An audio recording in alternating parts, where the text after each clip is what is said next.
La guerre par procuration. Quand nous disons la guerre par procuration, quand nous voyons les grands Zaïre devenir aujourd'hui les grands Congo, la République démocratique du Congo, peut-être vous ne réalisez pas, mais quand vous regardez ceci-là, on prend,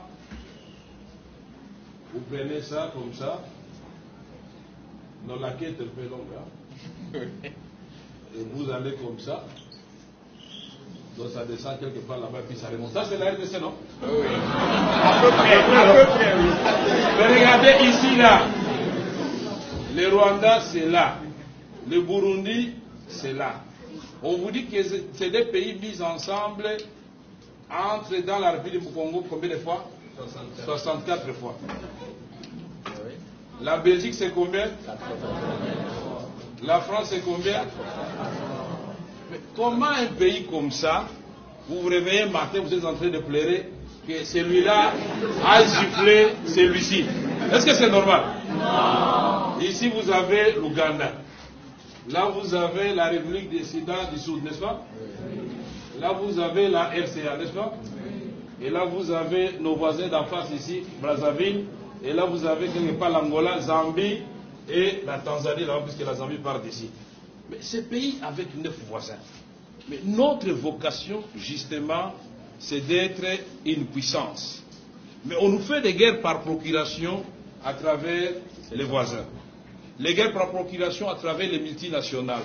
Pourquoi nous avons cessé d'être un État où les gens peuvent venir conclure des contrats et espérer, dans le cadre de ce qu'on appelle coopération gagnant-gagnant, encore que le mot, ce sont les multinationales qui l'ont inventé. Gagnant-gagnant, mais il faut ouvrir les yeux. Ça peut être toujours déséquilibré. Mais les gens préfèrent, là où ils peuvent gagner peut-être à l'échelle, mais pendant longtemps, et être sûr que la situation sera stable. Mais quand ils sont conscients que vous êtes une bande d'aventuriers en train de diriger un pays, ils vous font la guerre, et donc toute cette partie à l'est de la République démocratique du Congo est paralysée.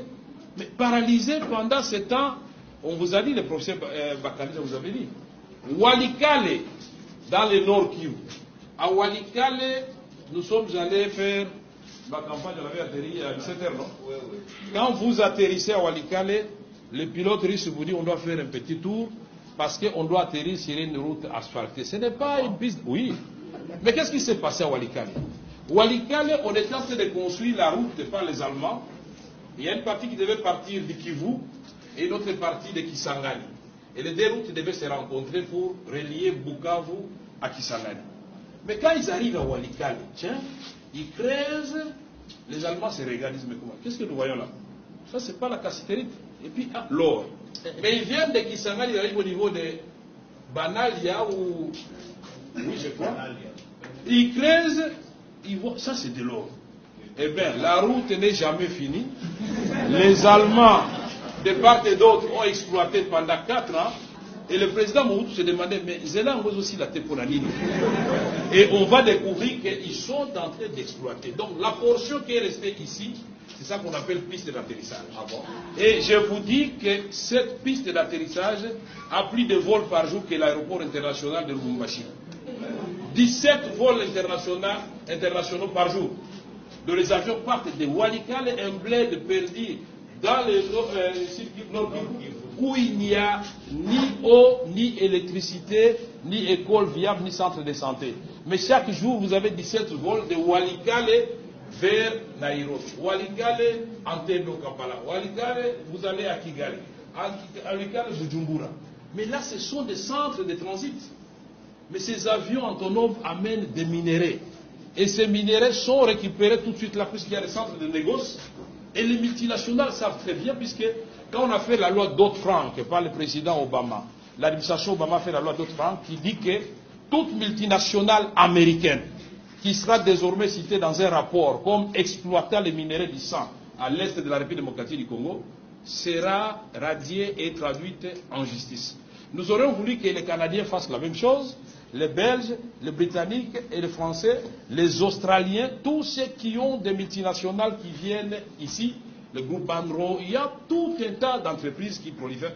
La guerre par procuration, l'armée américaine, depuis l'aventure de la Somalie, ils ont dit non, non, on ne vient plus en Afrique, formons quelques États en Afrique qui vont commencer à faire la guerre à notre place. Puisque qu'est-ce qui s'est passé en Somalie? Ils viennent débarquer en Somalie, oubliant la géopolitique et la sociologie et l'anthropologie. Ils débarquent, il y a des groupes armés, mais quand ils descendent, on prend 3 Américains qu'on tue de façon brutale, mais tous ils sont terrorisés, ils repartent et la guerre a pris fin. C'est pourquoi nous avons dit au secrétaire général, c'est bien d'amener une brigade d'intervention à l'est de la République démocratique du Congo. Mais quand vous voyez du nord Katanga, de Tanganyika, jusqu'à Dungu en province orientale, donc à la frontière du Soudan, mais c'est un territoire plus grand que l'Europe occidentale. Mais comment pensez-vous que 3000 hommes vont se déployer ici et réussir là où 17 000 hommes, 18 000 hommes de la MONUSCO n'avaient pas réussi? C'est pourquoi il faut prendre des précautions. Parce que dans l'État, on avait eu Artemis dans l'Ituri avec la France. C'était des coupes chirurgicales. Pendant 3 mois, ils ont terminé le travail. Pourquoi? Parce que si le plan interne a créé un minimum de consensus, si le plan interne, on a localisé les chefs de bande et les chefs de groupes armés, on les a identifiés, mais si vous faites l'obstacle, on va vous arrêter. Et l'affaire est bien partie. Mais les M23 menacent les Nations Unies. On ne fait rien. Et alors, un autre aventurier va menacer et les gens continuent à mourir. Voilà ce que nous disons. Guerre par procuration, ça peut être les multinationales, ça peut être les pays voisins, malheureusement aussi les Congolais. Et ils bombent les torses, ils disent je suis un grand rebelle. Mais vous n'êtes pas rebelle, monsieur. Vous êtes un pantin parce que utilisé par des pays étrangers pour déstabiliser votre propre pays. Ce sont des choses que nous devons bannir. Et les Congolais, malheureusement, pour accéder au pouvoir, ils sont prêts à tout. Y compris les pactes avec le diable, il va le faire pourvu qu'il ait le pouvoir. Mais vous allez régner sur qui?